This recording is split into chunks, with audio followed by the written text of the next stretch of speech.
असांखे कनेक्ट थी चुको आहे आज़म भट्टी सिंधी अदबी संघ जो अॻवान। आज़म साहब तव्हां छा था सम्झो जेको अॼु एहतिजाज आहे इनखे तव्हां कीअं था ॾिसो?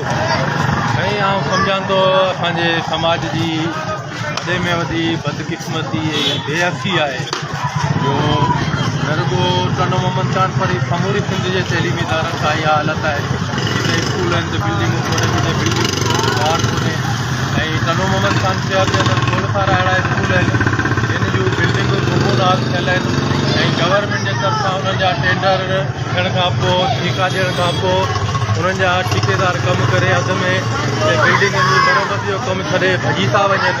इहा ई साॻी पोज़ीशन असांजे पब्लिक स्कूल खां आहे। इहा ई साॻी पोज़ीशन रिसेंटली ॿिनि टिनि ॾींहंनि खां रमज़ान मेमोरियल हाई स्कूल में पैदा थी रही आहे जंहिं बिल्डिंग खे बि बुबूनाल करार ॾिनो वियो आहे। उन सूरत में आउं चवां थो जॾहिं असांजा चूंडियल नुमाइंदा असांजूं सुलझियल धुरियूं सॼाण धुरियूं बुज़ागी वारे हिन क़िस्म जे मुहिमनि में भरपूर शिरकत करे पंहिंजो हिकिड़ो भरपूर किरदारु ऐं भरपूर आवाज़ बुलंद न कंदियूं तेसीं ताईं असांजी तइलीम सां जेको असरु थी रहियो आहे उहो आउं सम्झां थो असांजे वजूद जे लाइ असांजे नसुलनि लाइ ॾाढो ख़तरनाक साबित थी वेंदो। वॾी महिरबानी साहब। इहो सिंधी अदबी संघ जो अॻवान आज़म भट्टी असां सां कनेक्ट थी चुको आहे ऐं शकील बालादी जेको आहे मुसलसल जेको तव्हां ॾिसो था कवरेज में मसरूफ़ आहे।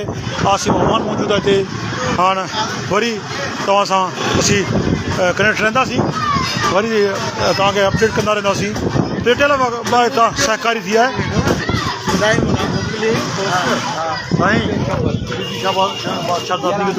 मुरीद थी वियो आहे हुते मथो टेके छॾियो आहे।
Gracias.